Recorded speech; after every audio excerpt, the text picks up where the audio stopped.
Ano kayang gusto niya sabihin sa akin? Bakit siya tumatawag? Oh my gosh. Aloka. Hello? Oh yes, Mare. Okay. Oo, naalala ko. Kasi nga last week, sandamakmak na text, tita. Ang na-receive ko. Oo, bakit ako ang sinisingil, tita? O kung kilala ka daw si ganito, ipagbigay alam ko daw sa'yo na may jutang ka daw sa kanila. Ang dami-dami ko ng mga na-receive na text. Nasa spam na lahat, tita. Kala ko binigay mo yung number ko as contact reference? No. Hindi! Pero bakit sila nagte-text sa akin? Ay, alam ko na, oo. Kasi nga, greenat mo sila ng access sa phone book mo. Kung nakalagay ako sa phone book list mo, tita. Matik yan, oo. I-report mo yan sa SCZ. Okay lang. Tindahan naman kita. Sige na. Kasi may gagawin pa ako. Mag-chok-chak-chenes pa kami. Okay. Bye.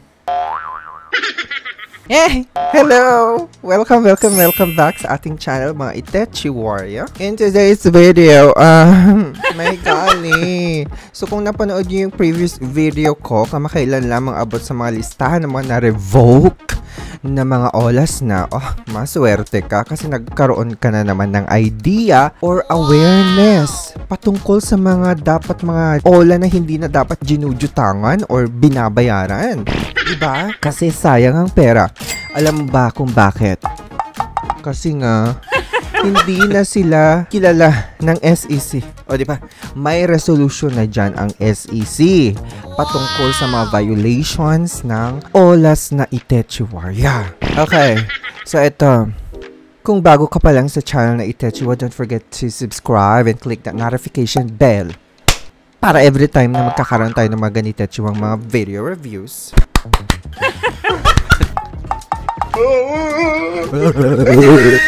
Kayo ang unang mataral si Karen. Nahilo ko. Lumagay nila ka, diba? Ang Diyos mo'y nagdurugo. Charis. So yun na nga, pa-subscribe na and click the notification bell para every time na magkakaroon tayo ng mga ganitong review. Diba? Kayo ang unang maaambunan. Nagpapag-giveaway din Akira sa channel na Itechwa, kaya abang-abang. Kasi baka malay mo ikaw na ang maswerteng mananalo ng giveaway. Nanood ka lang, nagkapera ka pa! Okay, unahin na natin itong si U-Peso Philippines Fast Lending. Kung natatandaan nyo sa previous video natin, si U-Peso ay under siya ng company name na U-Peso.ph PH Lending Corp.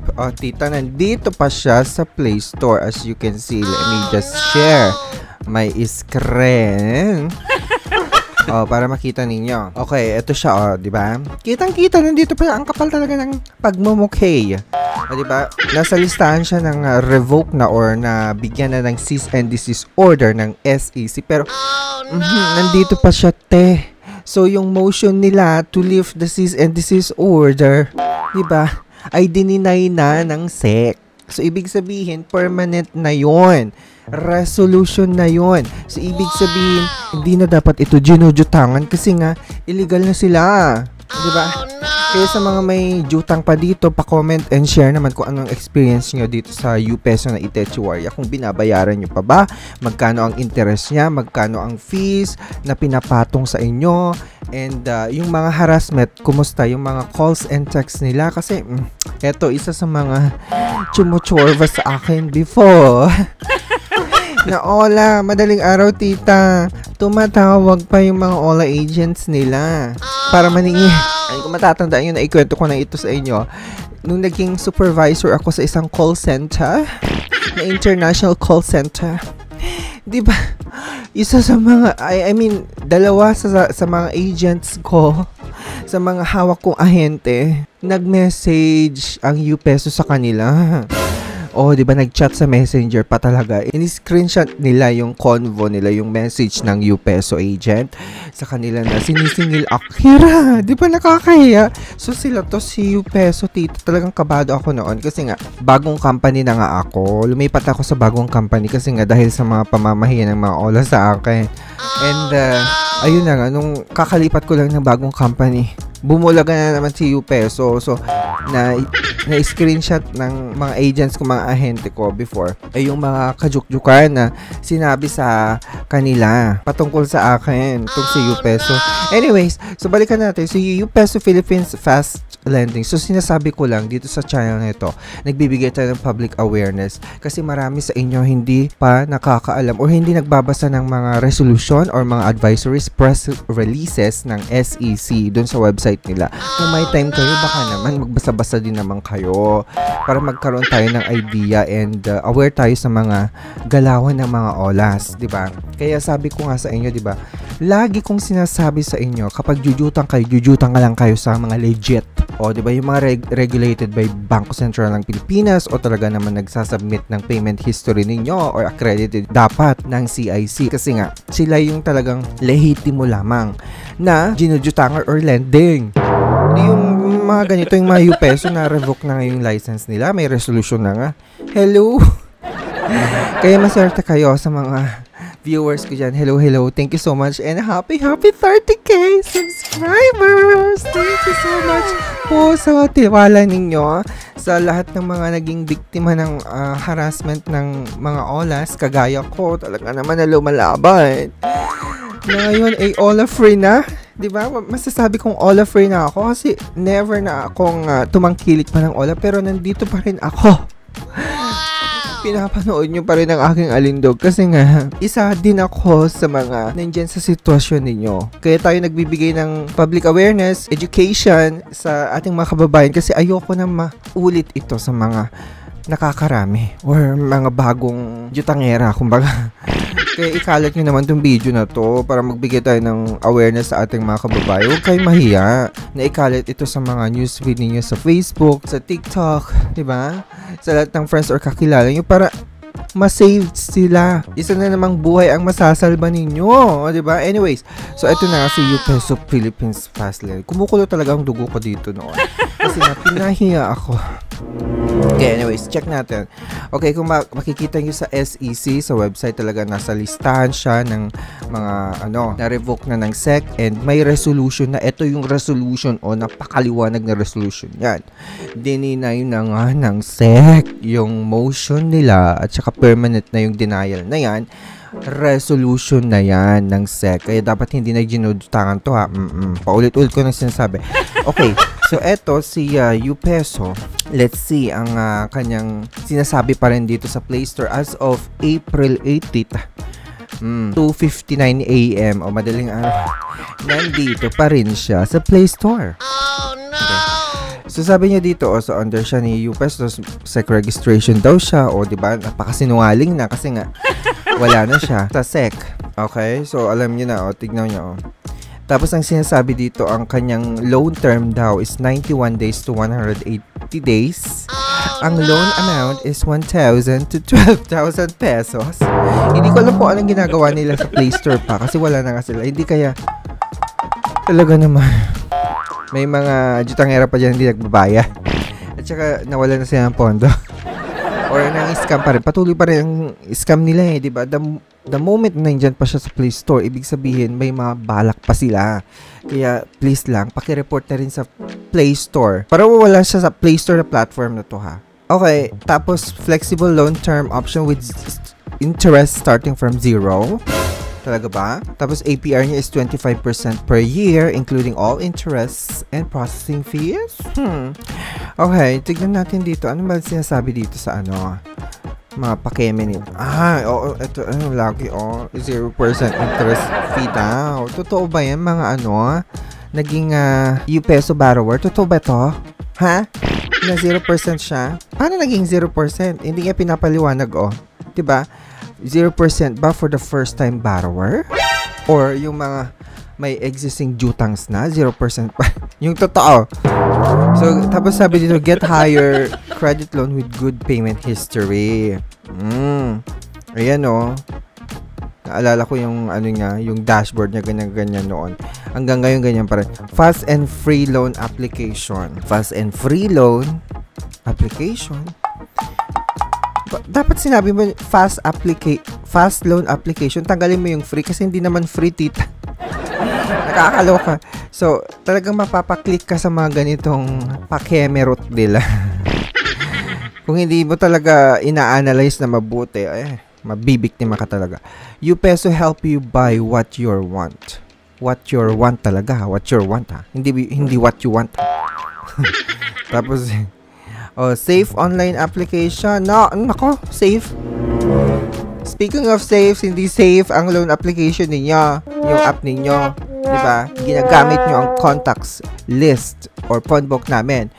Para pag na-delay kami, sisingilin nyo yung mga nasa phone book namin. Kasi sinungaling kayo. Okay, tignan naman natin ang rating. Ay, lagapak tita, 3.9. 3.9 dasal. Okay, check natin. Ito yung mga tita. Mga reviews. Lagi kong sinasabi sa channel natin, tuwing nagre-review tayo ng mga online lending apps, lagi natin tinitignan dapat ang reviews sa Play Store or App Store. Okay, kasi dito tayo kumukuha ng mga idea kung i-install ba natin Itetsu ang mga Ola or mga app na to, 'di ba? Nakakatulong talaga itong mga reviews from existing borrowers ng specific app na Itetsu. Kaya hindi nyo dapat ito minimiss or dinidedmatology itong mga reviews nila, tita, ha? Okay. Sabi dito, may nagbigay ng 1 star. The system is FFPO and I have bad experience from this application. I repay my loan early and was about to delete my account, but unfortunately, they don't have other options, so I just logged it out. But the worst part there is, I didn't even agree to get the loan, but still they sent it to me. This is really not okay because I don't want have a loan in this app because of too high interest. 0% talaga, tapos high interest pala. I hope they will let me back the money that they disbursed because I will not even use it. Really, sabi niyang ganon. Si ate. Sabi ko sa inyo, meron pa talagang balak ng sa YouPeso dito sa Play Store eh. Oh, no! Ito namang isa. Ay, may 4 star. 4 star naman siya. I haven't experienced yet this app, but I will try to get up some loan offers. Hope they will not harass us in collection period since we know our obligation is pay our debts. Kala mo lang yun. Okay, ito naman si Mima, may 1 star pa. Not good. I will rate -10 for the agent. Negative talaga. They act like an educated talaga, or hindi pa pwedeng uneducated person. And I didn't, baka uneducated person to. And I didn't expect that. I hope you train your employee with a good manner. I'm very disappointed. It's okay for me to pay with a higher processing fee or interest if they will treat you in a nice way. But not they harassing you. Tapos may mga nagbibigay din ng 5-star, tita. Very helpful and responsive customer service. Very good daw. Baka ito yung mga first time pa lang na jutangero o kaya mga all agent din nila, o diba? Okay, ito. 1 star.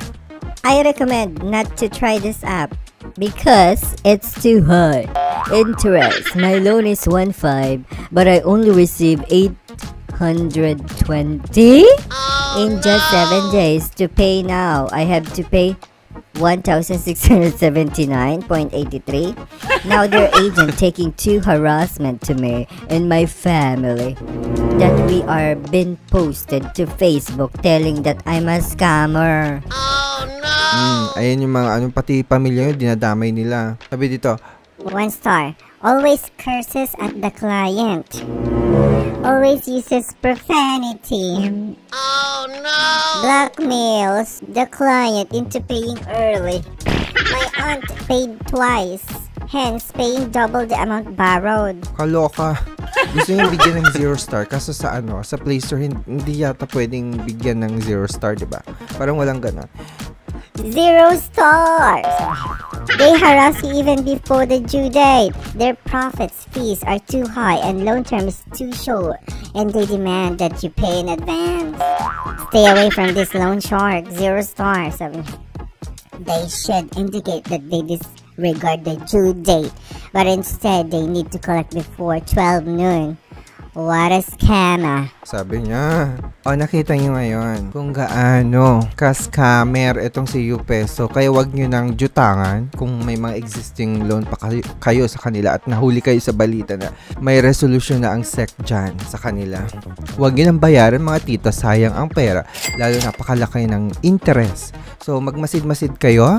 Mag-report din kayo sa SEC. Nasa description on how to report online.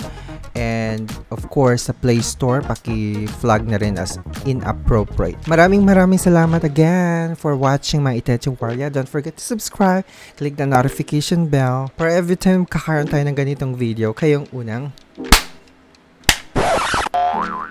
machuchuk-chakan. Charas! Hindi maaambunan ng blessing. Hello, Mima. Nag-text na naman sila. Oh, no! Di na titigil tumagat mo. Parang every, yata yung interval, tita? Every 30 minutes, may text? Paalala, galing sa mga all agent na ikaw daw ay may jutang sa kanila. Kaya isettle mo. Charot. Nako, ganyan na talaga ang modus operandi ng mga ola. Alam mo na, kaya itapon mo na yung cellphone mo. Parang ganito.